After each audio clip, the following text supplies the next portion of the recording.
Mooi ernaast zitten. Mooi ernaast parkeren. Ja.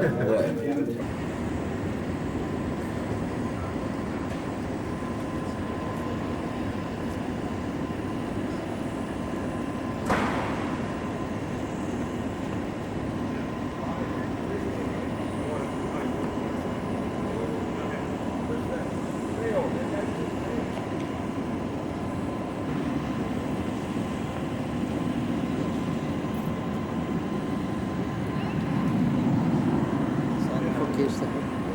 Dat is een apart. Een bolkop erachter.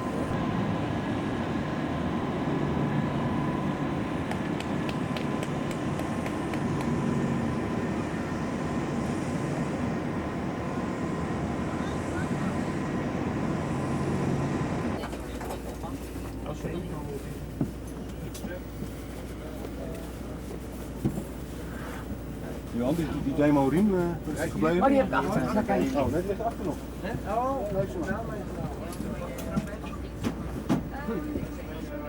ja, nee, ja, graag.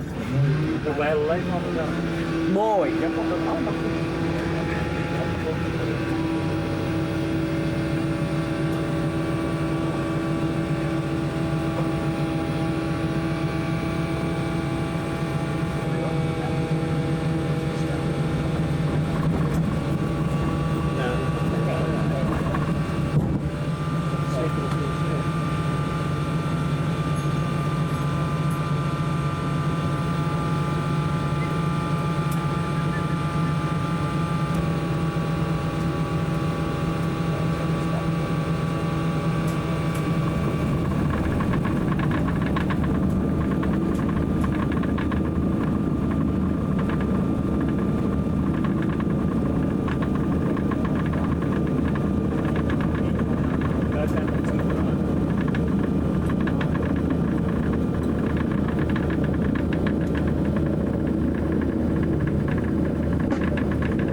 Tot het vrij is, zodat u allemaal op de beurt een kijkje kunt nemen. Er is in die 35 minuten vlucht, is er voldoende tijd voor iedereen om even een kijkje te nemen voor u. Mocht u vragen hebben over de DDA of over dit vliegtuig, dan kunt u te alle tijden bij uw bemanning terecht. Op technisch gebied kunt u het beter aan de technische dienst vragen. Op andere zaken kunt u bij mij terecht. Ik wens u een hele prettige vlucht naar Texel en ik kom straks bij u terug over informatie daar op de luchthaven.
Ja. 1, 2, 3, 4, 5.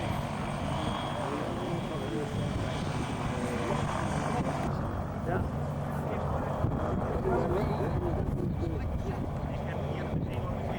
Ongelooflijk vliegtuig. En de Sukhoi die in Nederland vliegt, de Sukhoi 29. Even die nummers die geven natuurlijk aan wat verschillende types zijn. Je ziet het verschil niet zo verschrikkelijk goed.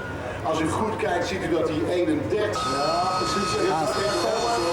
En bij een snelheid van 40, 50 km per uur op de staart allemaal. En dan rijdt op de twee hoofdwielen door totdat hij de takeoff-snelheid bereikt is. En dat is ongeveer, nou wat zal het zijn, een snelheid van 120 km per uur. Ja hoor.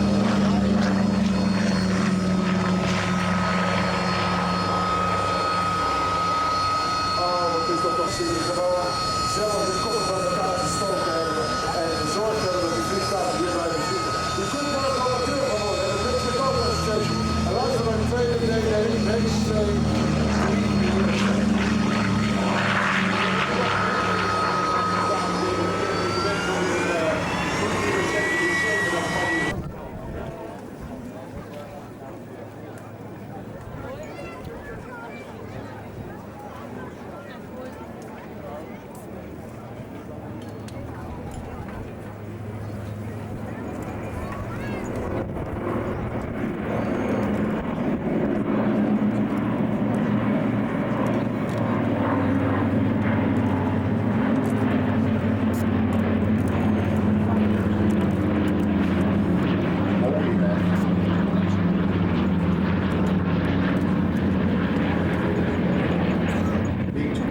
Weet u dat er cd'tjes te koop zijn? Wat is dat nou?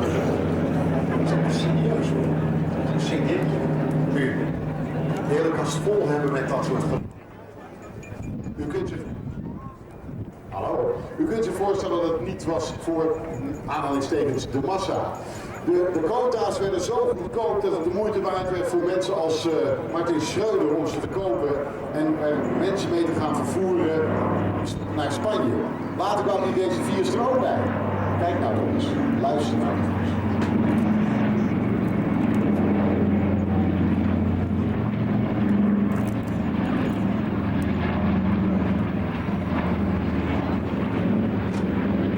Twee mensen kleurenblind, volgens mij is het gras hier bruin, dus wat dat betreft moet je mij niks vragen. Maar ook ik heb een vliegbuffet kunnen halen en ik kan met moeite 1 en 3 bel optellen, dus je hoeft ook niet een rekenwonder te zijn. Nee hoor, iedereen kan leren vliegen en ik kan het iedereen meer dan van harte raden. De quota's komen binnen voor een landing, lijkt mij. En dan ziet u weer, een staartvliegtuig ziet u meestal landen op 3 punten tegelijk, maar een Dakota, dat moet jij maar eens uitleggen, Jan, die landt op zijn hoofdwielen. Wat Ja, nee, dat klopt. Kijk, het heeft alles met snelheid te maken. En hoe langzamer je vliegt, hoe meer dat vliegtuig achterover hangt. En als je wat sneller landt en op de hoofdwielen dus landt, wat rechter landt, dan kun je het vliegtuig nog beter blijven besturen. Want nu zie je ook dat die staart gezakt is eigenlijk en dat die afgeschermd wordt door de romp. En daardoor kun je in de richting niet zo goed meer sturen als het vliegtuig dat staartwiel op de grond staat. Dus vandaar dat je met een iets hogere snelheid landt met die grote staartwielkisten en zo op de hoofdwielen terechtkomt. En dan gewoon kan blijven sturen, dat je zorgt dat hij precies recht op de baan blijft, terwijl dat staartwieltje heel langzaam op de grond zakt. Nou, we krijgen nog een looppaas van die deze gestimuleerd zou blijven worden. Ja, de luchtvaart staat onder druk. Maar aan de andere kant, luchtvaart is nog nooit zo nodig geweest, zo veilig geweest, zo nuttig geweest. En als we dit soort vliegtuigen niet geweest waren, die we nu dan nog steeds kunnen zien, dan had het met die vliegtuigen ook zo'n goede dag gelopen als het nu is. En dan had u nog wat te doen. Met dat bloed gaan over. Ik hoor zo zeggen, we gaan nog niet naar huis. Ja, ik hoor het.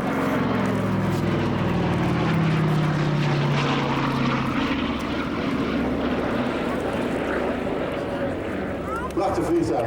Mooi. Als je deze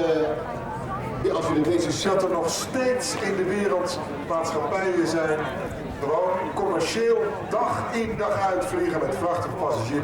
met die 60 jaar oude DC-3. En vliegtuigen zijn zo veilig als het onderhoud wat ze hebben. Dus als je dat... En die werken gewoon nog elke dag. Ik heb ze op wonderlijke plekken gezien. Midden in de jungle in Bolivia bijvoorbeeld. Kijk eens op mooi. Oh, wat is dit mooi. Kuifje, wat ben je? Nou, Bobby, af. Wat een prachtig vliegtuig is deze vlieg. Wat een ongelooflijk mooi vliegtuig is dat. En wat fantastisch dat hij nog... We hebben gezegd, het kan niet anders. Zeggen wij u dank voor uw aanwezigheid hier. Hopen we u over een paar jaar weer terug te zien. Als de vol... Kom maar, ja, dan ga je zo niet, gaan we allemaal weer terug. Hebben jullie een loopje?